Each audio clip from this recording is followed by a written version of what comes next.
Damai sejahtera Allah yang melampaui segala akal, itulah yang memelihara hati dan pikiran ibu bapa saudara sekalian di dalam Kristus Yesus Tuhan kita yang hidup.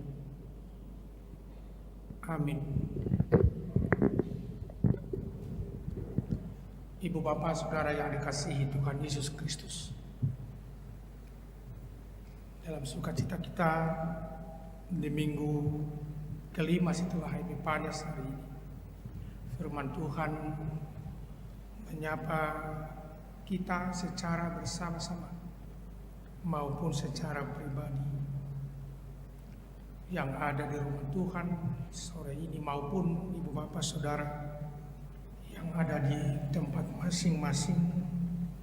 Saya membacakan sebagaimana tertulis dalam Injil Markus pasal pertama ayat 16 sampai ayat 20 mengatakan, ketika Yesus sedang berjalan menyusur danau Galilea, ia melihat Simon dan Andreas saudara Simon. Mereka sedang menebarkan jala di danau, sebab mereka penjala ikan. Yesus berkata kepada mereka, "Mari, ikutlah aku, dan kamu akan kujadikan penjala manusia." Lalu mereka pun segera meninggalkan jalannya dan mengikuti dia. Dan setelah Yesus meneruskan perjalanannya sedikit lagi, dilihatnya Yakobus, anak Zebedeus, dan Yohanes saudaranya sedang membereskan jala di dalam perahu. Yesus segera memanggil mereka, dan mereka meninggalkan ayahnya Zebedeus di dalam perahu bersama orang-orang upahannya, lalu mengikuti dia. Demikian pembacaan firman Tuhan. Ibu bapak saudara yang dikasihi Tuhan Yesus, menjadi pengikut Yesus, topik minggu kelima setelah Epifanias hari ini. Apa yang dimaksud menjadi pengikut Yesus? Jawabannya, menjadi murid Yesus. Kita sudah tahu arti murid. Seorang murid adalah, atau banyak murid adalah, mereka yang mau belajar tentang berbagai hal, atau mungkin sesuatu hal yang khusus dari seseorang atau dari banyak orang guru yang memberikan pengertian bagi mereka, sehingga seorang murid memiliki pemahaman yang lebih dalam dan lebih luas tentang arti hidup, apa yang harus dia lakukan, apa yang harus dia perbuat, bagaimana dia mengerti suatu hal, bagaimana dia menganalisa, bagaimana dia mengambil kesimpulan dari semua yang dia peroleh itu, atau ada gabungan dari setiap hal yang dia peroleh menjadi suatu kelengkapan yang tidak terpisahkan dari diri seorang murid yang kelak dapat dipakai dalam melakukan tugas sehari-hari. Ibu bapak saudara yang dikasihi Tuhan Yesus Kristus, menjadi pengikut Yesus, menjadi murid Yesus. Menurut nats ini, Yesus memanggil murid-muridnya yang pertama. Yesus memanggil murid-muridnya yang pertama. Mengapa Yesus harus membutuhkan murid? Bukankah dia Tuhan? Bukankah dia sanggup melakukan banyak hal? tanpa campur tangan atau keikutsertaan orang lain atau manusia. Ibu bapak, itulah kebaikan dan kuasa Tuhan itu. Dia mau melibatkan manusia. Dia tidak mau meninggalkan manusia begitu saja. Bahkan dia menuntun mereka, memilih mereka, menyapa mereka dalam sudut, dalam keadaan hidup masing-masing. Apa yang Mas mau dikatakan? Hidup mereka masing-masing. Ketika Yesus berbicara bertemu dengan petani, dia akan berbicara tentang gandum dan lalang. Ketika dia bertemu dengan pemungut cukai, dia berbicara tentang cukai atau pajak. Ketika dia bertemu dengan ahli-ahli Taurat, dia berbicara tentang firman Tuhan. Ketika dia berbicara atau bertemu dengan serdadu atau tentara atau prajurit, dia mengingatkan prajurit dari sudut tugas tanggung jawabnya sebagai prajurit. Nats ini juga membuka hal yang sama. Yesus memanggil murid-muridnya yang kala itu adalah para nelayan. Mereka hidup di air. Mereka memiliki alat tangkap jala yang disebutkan dalam nats ini. Mereka melakukan tugas sehari-hari. Dan dalam kondisi tugas mereka sehari-hari itulah mereka dipanggil oleh Yesus untuk mengikut Dia. Maka Yesus mengatakan, "Mari, ikutlah aku dan kamu akan kujadikan penjala manusia." Penjala ikan menjadi penjala manusia. Artinya pribadi yang berusaha dalam hidup mereka sehari-hari sebagai petugas menangkap ikan bergeser untuk menangkap manusia, mencari manusia. Manusia yang mana? Manusia yang dikasihi oleh Tuhan. Pertanyaan berikutnya, kalau memang mereka disuruh untuk penjala manusia, cukupkah hanya di situ? Untuk apa? Kalau toh hanya untuk menjala, mencari, tentu tidak ada gunanya. Tapi ibu bapak, saudara-saudara, pemanggilan yang dilakukan oleh Tuhan Yesus ini harus dimaknai lebih dalam. Yesus menyapa manusia itu dalam bidang kehidupan masing-masing. Maka mereka juga pernah diingatkan. Murid-murid juga pernah diingatkan. Dan mungkin kita juga saat ini diingatkan. Sebagaimana dalam Injil Yohanes 15 ayat 16 sampai 17, Tuhan Yesus pernah mengatakan demikian. "Bukan kamu yang memilih aku, tetapi akulah yang memilih kamu, dan aku telah menetapkan kamu.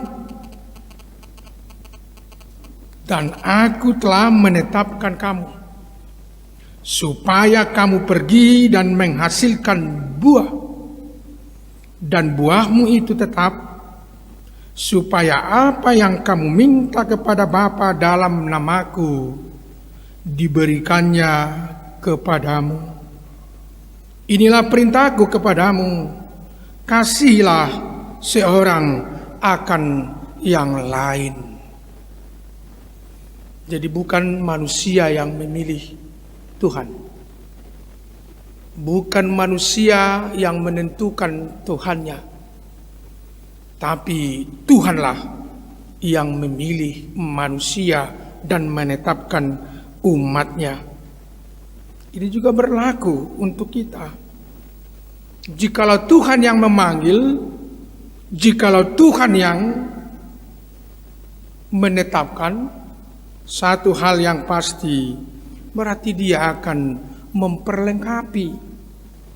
Maka makna murid dalam pemanggilan ini, Yesus tidak membiarkan begitu saja.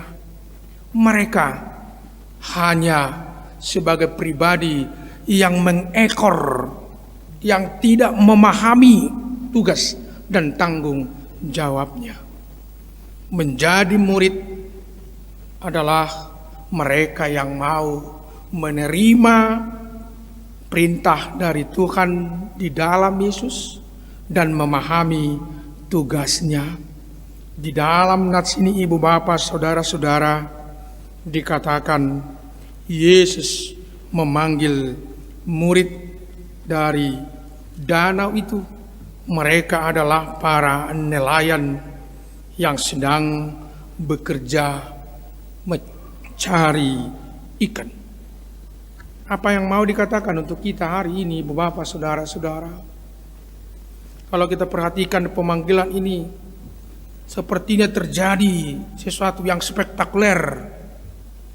Begitu Yesus mengatakan ikut aku, langsung mereka ikut. Begitu mereka diarahkan, diajak, mereka meninggalkan pekerjaannya. Bahkan bukan hanya pekerjaannya, mereka meninggalkan orang tuanya. Seperti dalam ayat terakhir tadi dikatakan, Yesus segera memanggil mereka dan mereka meninggalkan ayahnya Zebedeus di dalam perahu bersama orang-orang upahannya lalu mengikut dia. Wah, betapa mengerikannya ini.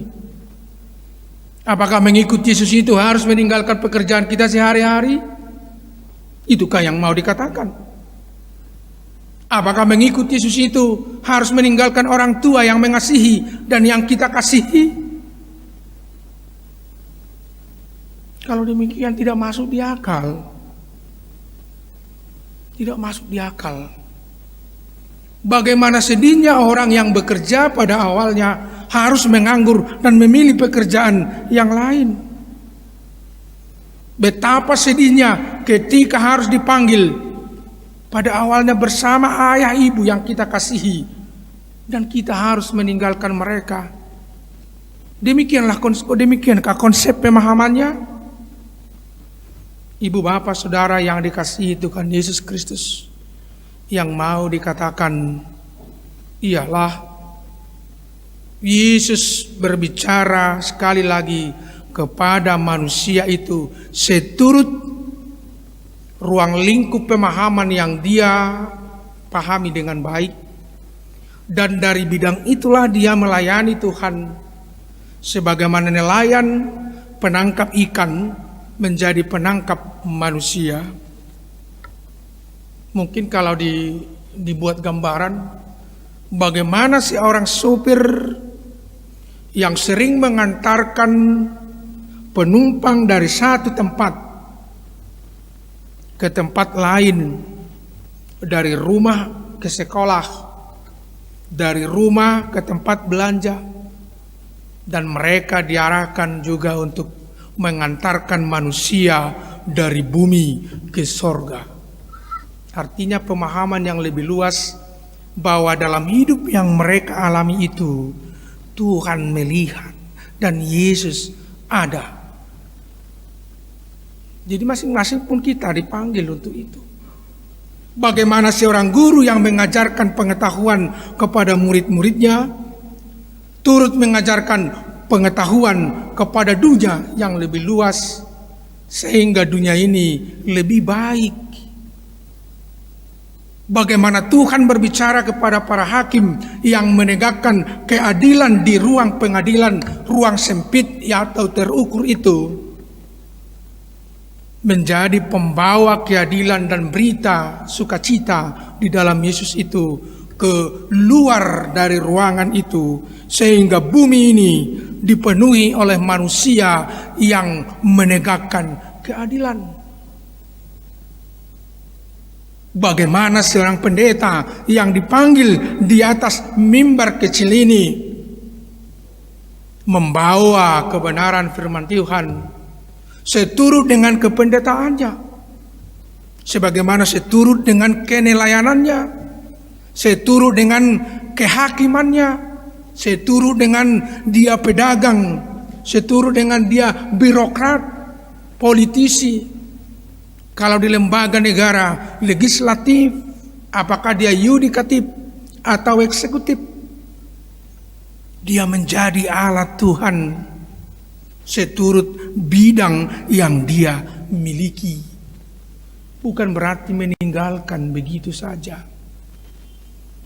Tapi sekali lagi, Tuhan menyapa manusia seturut hidupnya, kemampuannya, tugasnya sebagai ayah, sebagai ibu, sebagai anak, sebagai mahasiswa, sebagai pelajar, sebagai ekonom, sebagai birokrat, sebagai politikus. Tuhan berbicara kepada mereka, dan Tuhan berbicara kepada kita saat ini juga. Itu yang mau dikatakan ibu bapak saudara-saudara. Kalau dikatakan gambaran ikan, penjala ikan, gambaran ikan di dalam kehidupan pelayanan Yesus, tentu kita sudah sering bagaimana Tuhan Yesus bersama murid-muridnya menikmati ikan, menikmati roti. Bahkan di gereja mula-mula ibu bapak saudara-saudara, lambang kekristenan itu adalah satu lambang gambar ikan. Ikan itu dipakai untuk apa? Karena kesulitan di gereja mula-mula sehingga harus memakai lambang ikan. Iktus.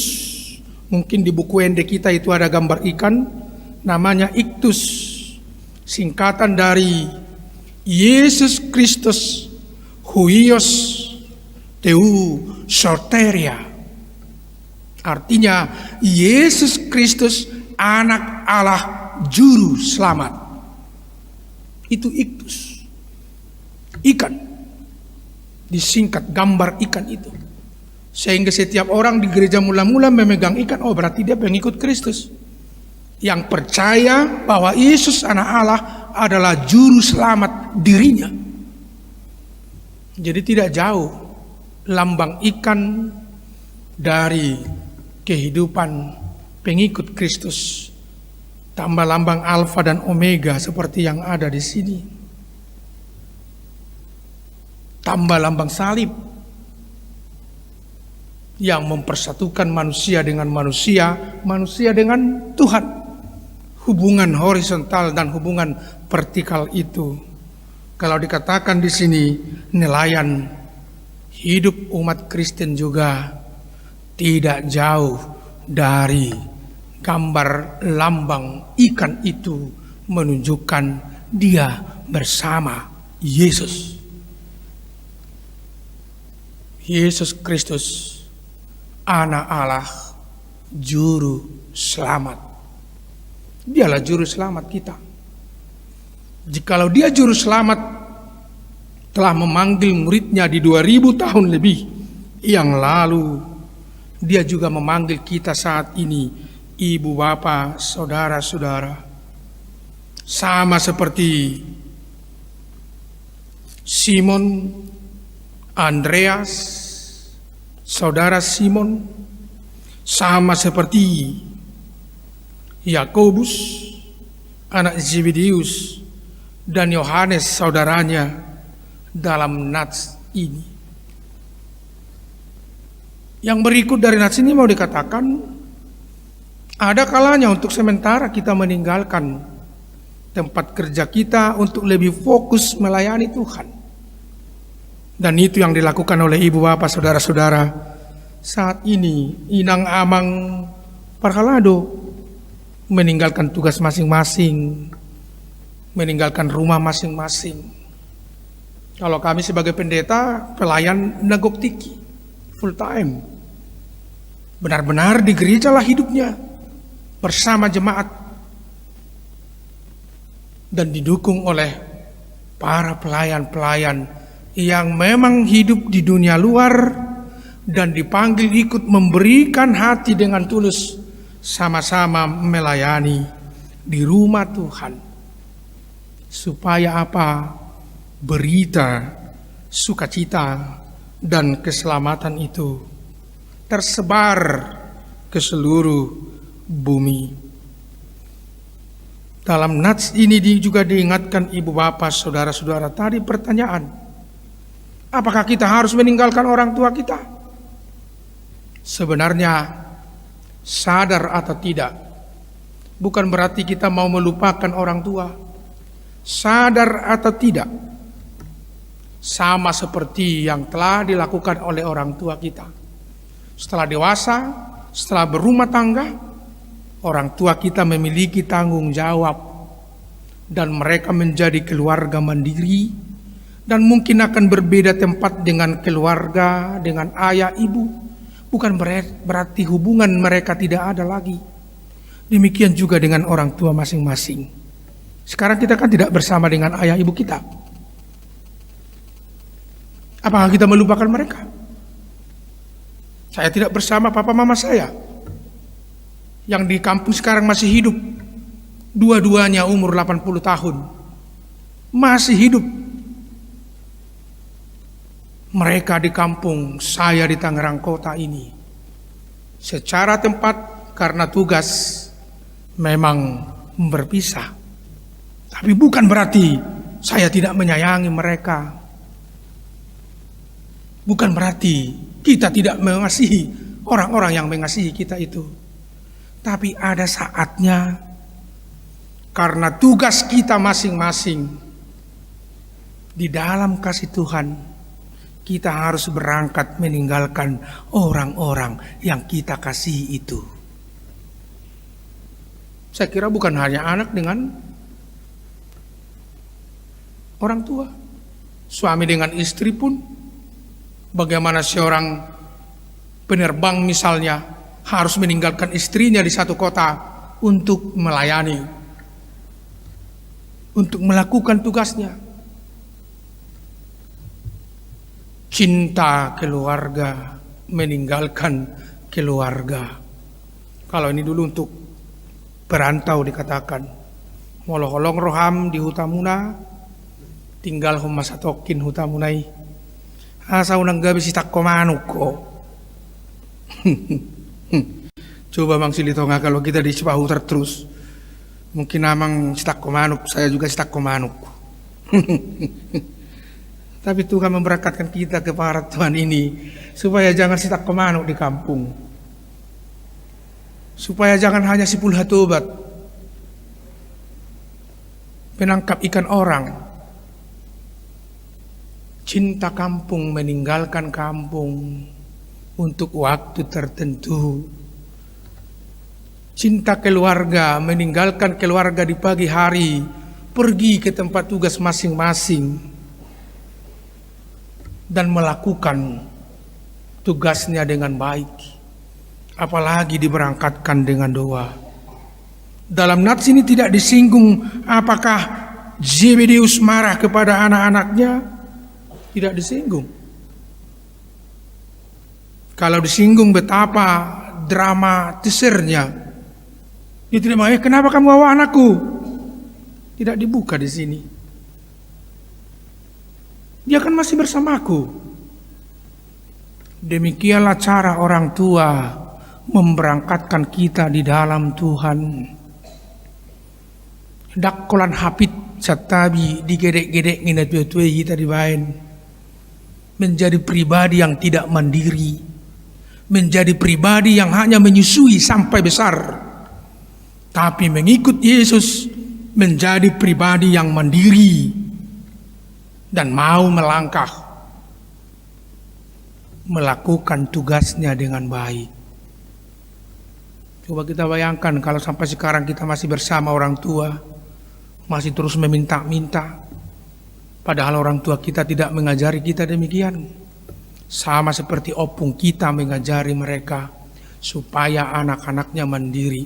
Tapi pertanyaan, ketika kita mau mandiri, ketika kita mau melangkah, ketika kita mau berbuat, apakah kita mendengar suara Tuhan memanggil kita di situ?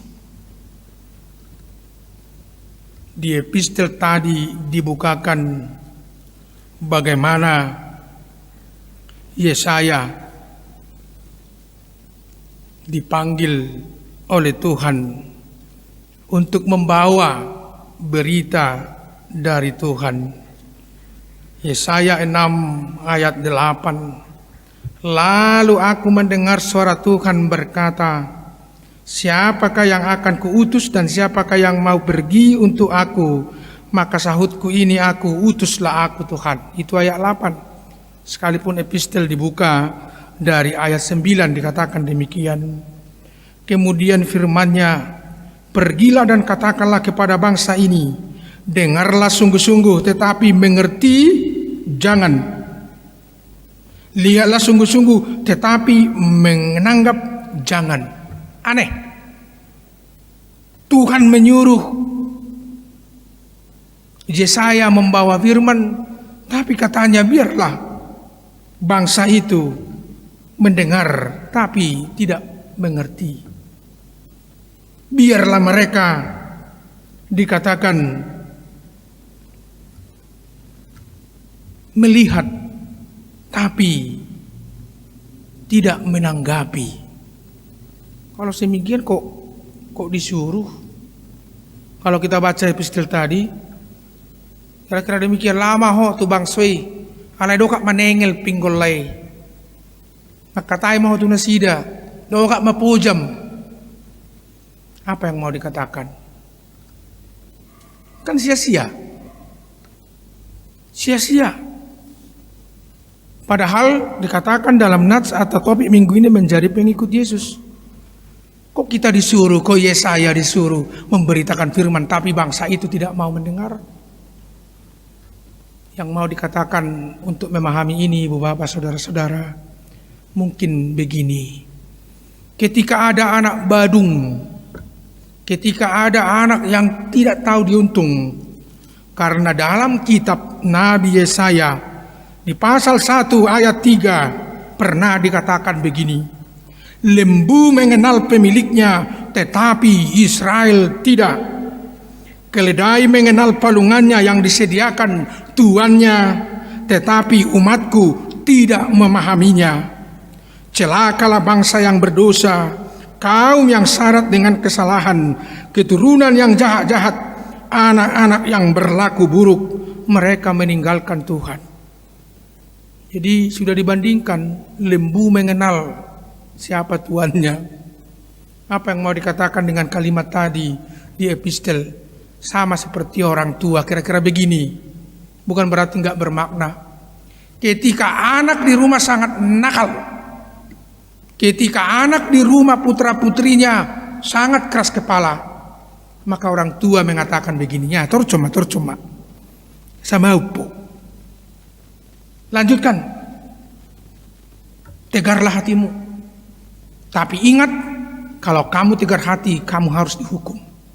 Jadi sebenarnya kata itu mengingatkan supaya mereka mau bertobat. Jangan lagi menutup telinga, jangan lagi menutup hati, karena Tuhan sangat mengasihi mereka. Itu sebenarnya yang mau dikatakan, bukan sebaliknya. Betapa Tuhan itu sangat mengasihimu. Bertobatlah. Maka sebelum nats ini juga dikatakan di Markus, sesudah Yohanes ditangkap, datanglah Yesus ke Galilea memberitakan Injil Allah. Katanya, waktunya telah genap, kerajaan Allah sudah dekat. Bertobatlah dan percayalah kepada Injil. Di depan nats khotbah hari ini, di situ ada suara pertobatan. Memang murid-murid Tuhan Yesus itu harus berjuang. Orang yang menyaksikan, bersaksi tentang kebaikan dan kasih Tuhan mengalami tantangan sama seperti Yohanes itu. Untuk itulah perlu dipersiapkan murid-murid yang mengerti tugasnya. Nido naukta jalo di ngoluta. Tidak kecuali kita ibu bapak saudara-saudara. Para pelayan Tuhan dipersiapkan seperti warta tadi. Calon sintua akan mengawali pembekalannya di hari Sabtu depan. Itu telah dialami Inang Amang Perhalado. Pendeta juga telah mengikuti menjadi vikaris atau calon pendeta. Dipersiapkan dari pendidikannya, dalam masa pelayanannya, maka ditahbiskan. Bukan dirinya yang menahbiskan dirinya, tapi Tuhan melalui gerejanya. Bukan kita yang menentukan kita, tapi Tuhan yang telah memanggil kita di tempat masing-masing, di rumah masing-masing, di perjalanan masing-masing. Hanya satu hal melalui nats ini. Maukah kita selalu mengikuti Yesus? Mengikut Yesus dikatakan tadi supaya apa? Supaya berbuah.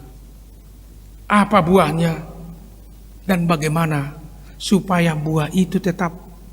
Buah yang tetap itu bagaimana? Yaitu kasihilah seorang akan yang lain. Ini perintahnya kepada kita, kepada ibu bapak saudara-saudara. Maka diberi satu jaminan. Apa itu? Saya bacakan, bukan kamu yang memilih aku, tetapi akulah yang memilih kamu. Dan aku telah menetapkan kamu supaya kamu pergi dan menghasilkan buah. Dan buahmu itu tetap, supaya apa yang kamu minta. Ini sukacita kita di ibadah sore hari ini. Supaya apa yang kamu minta kepada Bapa dalam namaku, diberikannya kepadamu. Mintalah, ketoklah, carilah. Itu kata firman Tuhan bagi kita. Orang yang meminta tidak hanya meminta, tidak hanya mencari, tidak hanya mengetuk, tapi harus dilandasi oleh iman, pengharapan, dan kasih. Ira kalau mengidu kita itu sudah. Bagaimana kita kepada orang tua kita minta mak, minta pak, tanpa kita mengasihi mereka, tanpa kita benar-benar mau mengerti mereka. Tentu itu gambaran sederhana, sekalipun mungkin masih jauh lebih dalam dari itu. Kalau kita meminta kepada orang tua sesuatu yang kita butuhkan, kita mencarinya, tentu harus diminta dengan pengharapan dan kasih itu.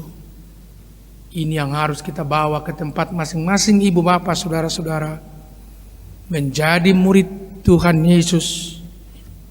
Melalui nats ini dikatakan kita mau mendengar panggilannya.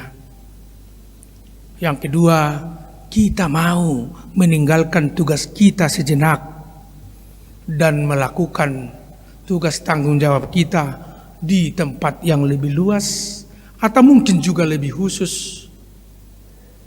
Dan kita diberi yang terakhir kesempatan untuk meminta apa yang kita harapkan di dalam Yesus. Maka ibu bapak saudara-saudara, dari ibadah sore ini Tuhan juga memanggilmu. Yesus memanggil kita dari tempat masing-masing, dari aktivitas masing-masing, dari profesi masing-masing.